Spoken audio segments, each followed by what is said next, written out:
Yo, I forgot to talk about this in the video, so I'm doing it here, but I just set up channel memberships. If you guys are interested in that, you guys get plenty of cool perks if you guys become a channel member, such as exclusive member-only videos and a members-only Discord, so be sure to check that out if you guys are interested, and yeah, hope you guys enjoy the video. Alright, what's up boys? Today we're back on MX Bikes, and today we are at the Hurren compound. If you guys haven't heard of the Hurren compound, it is an extremely amazing track. Well, I guess it's not even a track, it's just a compound. It has, what, like 5 tracks? It has the 2 motocross tracks, a supercross track, a pit bike enduro track, and an enduro cross track. It's made by Hurren, obviously that's why it's called the Hurren compound. But yeah, what a wild weekend of racing that we had this week at Millville in IRL Moto. That was, I mean, the results won't show it, but I mean, if you guys actually watched the race, it was pretty wild. So spoiler alert, if you guys haven't already watched the race, that's what we're mainly going to be talking about this video. Anyways, we can talk about the 450s first. Yeah, that was an amazing ride by Eli Tomac. Probably the best I've ever seen him ride. Like, he says it's going to be his last outdoor season, which I mean, I get if he's burnt out and stuff, but if it's purely based off of performance, like, in my opinion, he looks the best he's ever looked in his entire career, and I think a lot of people could agree with me on that one. He looks extremely fast. He looks just experienced and composed. And you guys remember that 2015 Eli Tomac that was going undefeated, winning every moto by like a minute? He looks like that Tomac, but smarter and older and wiser and not pushing the limits as much, but still has that same blazing speed. Well, Tomac went 1-1, I guess I should say, but that was pretty obvious by the way I was talking about him. Yeah, best he ever looked, but the only person that has a chance at stopping him, in my opinion, is Chase Sexton. He went 2-2 on the day, but the first moto, he was actually able to catch and pass Tomac. Who knows what would have happened later on in the moto, because Tomac was staying right with him. A battle could have happened later on in the moto. Tomac was running the sand tires. I'm not sure what type of tires Sexton was running, but I don't think it was sand tires, obviously. And a lot of people were saying that the sand tires were a bad decision, but Tomac refused to get off the sand tires, and it obviously ended up working out for him, going 1-1. And Chase Sexton pulled a classic Chase Sexton. In Moto 1, he caught and passed Eli Tomac, and then later on in the race, he had a tip-over crash going down the off-camber at the bottom of Mount Martin before you go back up and do that steep triple. Just kind of missed the rut with his front tire, and yeah, tipped right over. Classic Chase Sexton. He said earlier on in the year at Thunder Valley he's never going to make another mistake again, which I think that was a pretty bold statement, and I'm pretty sure it's impossible to live up to that statement. You know what, maybe it's not, because Tomac seems like he's literally not making any mistakes. It's wild how good Tomac's riding right now. It's like, oh my gosh, his consistency is just crazy. No mistakes, he like looks so composed. It's crazy. Second moto though, Tomac just, I think Tomac caught and passed Sexton this time and just pulled away and won. Again though, I think Sexton was there the whole time, I'm pretty sure. It was amazing by Tomac what I saw this weekend. I mean, it's been like that for the past couple of weeks, especially at Southwick too. Form of his career, I'm really sad that he keeps on saying that this is going to be his last pro motocross season. He says he's thinking about a Supercross only deal, I think. So that'll be interesting. I mean, I think we all love watching Tomac outdoors more than we do watching him Supercross. I mean, he's extremely fast in Supercross, but something about watching him outdoors is just completely amazing.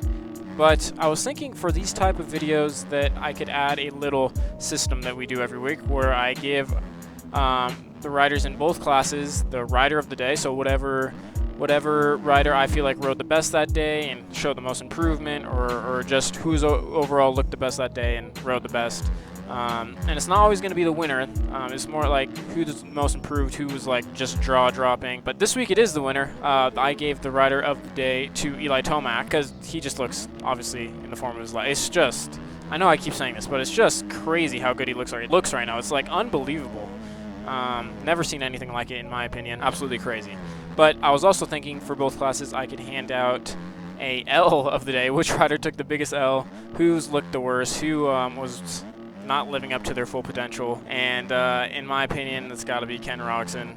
Both motos, he has little tip over crashes. Well, no, first moto or second moto, he like scrubbed the I don't know if it was first or second moto. I don't know, but he scrubbed going up Mount Martin, got cross-rutted. Yeah, he crashed, and then another moto he had a little tip over in a corner. Just classic Ken Roczen, just always looks so good in the beginning of the season, gives us hope, and then our hope slowly but surely goes away throughout the season. It's just sad to see. I know he's dealing with so many injuries and illnesses, and it just sucks every time. You know he can do so much better, but he just can't do it. So that I'm going to have to give the L of the day to Ken Roczen, and the Rider of the day to Eli Tomac. In the 250s, that was another one where the results don't really show of how good of a race it was, at least in the first moto.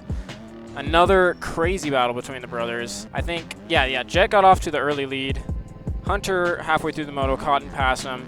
And then Jet at the end caught and passed Hunter. That's the very, very condensed, summarized version of it. But, I mean, gosh, you would have to imagine things are getting tense with the brothers. I mean, how could it not? They're living together, they're training together, eating, sleeping together. I mean, I'm assuming with a championship like this, it's just, you would have to assume it's getting pretty tense on there. I mean, maybe not. It's just great. I've never seen like anything like this in any motorsport ever, or any sport in general, where two brothers are this good and evenly matched and battling each other every week for a championship. It's pretty crazy if you really think about it. Like, what other sport have you ever seen this in? It's wild. But yeah, Jet goes 1-1, so that was pretty impressive. But classic Jet, he kind of fades towards the middle of the moto. He's very good at the beginning and the end, and kind of has a mid-moto lull. I mean, it's extremely hard to stop Jet. He has so much natural talent and raw talent that it's super hard. I do feel bad for Hunter, but second moto, I don't know what happened. Maybe you guys have more information than I do, but he before the red flag in the second moto, Hunter Lawrence got the whole shot, was looking good to battle for the moto win again. But then the red flag happened, and Hunter got a bad start after the red flag. And he just got to fifth and kind of just stayed there. Was actually losing time to Jet. It wasn't staying still, and he wasn't gaining time. He was just losing time to Jet. Very strange from Hunter. The past 2 weeks have been really weird out of him, in my opinion. It's just weird out of him. It was like the first moto he looked so good. Before the restart he looked so good, and then after the restart he looked really bad, in my opinion. It's really weird. I don't know what happened there. Throw a fat. Whoa, 360? Woohoo! Let's go.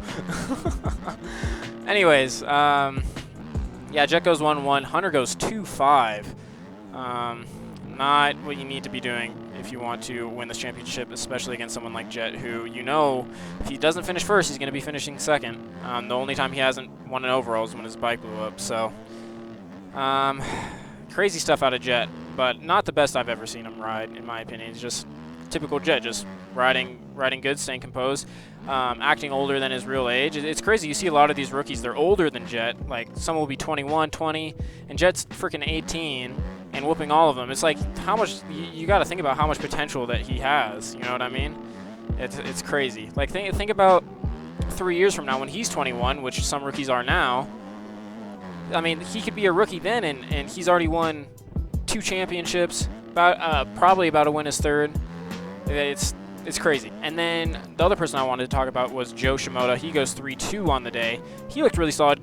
Classic Joe Shimoda. He always gets bad starts. He got a bad start both motos, and yeah, couldn't really catch up to Jet. I don't know if he would have stayed with Jet. I mean, who knows? But yeah, I mean, he looks amazing. Best I've ever seen him ride. Again, at Southwick was one.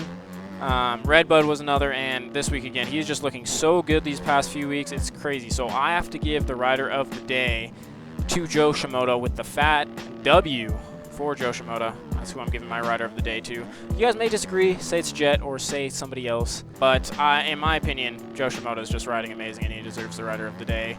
And then the L of the day. Whoa! Oh my gosh, did I bring that back? No way I brought that back. What the? Anyways, the L of the day I've got to give to Hunter Lawrence, unfortunately. Just not a very good championship ride there if he wants to win the championship and ride for the championship. I just don't know what that was in the second moto. It's just very strange. You would have thought he would have at least be able to come back to second, you know? Weird.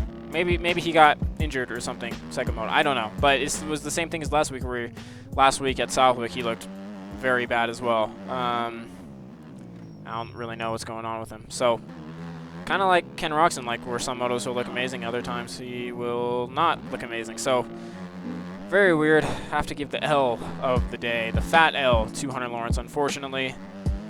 But yeah, that's about all I have. Let me know who your guys' picks for Rider of the Day and L of the Day are. Let me know your guys' predictions for next week at Washougal. I mean, I think I got to give it to Tomac again, obviously. Yeah, Tomac and Jet. I mean, how can you bet against Tomac and Jet right now? They just both look so amazing. I'm going to keep riding this amazing track, probably hop on a few different ones and mess around and vibe. And yeah, if you guys enjoyed the video, please leave a like and a sub. And I'll see you guys in the next one.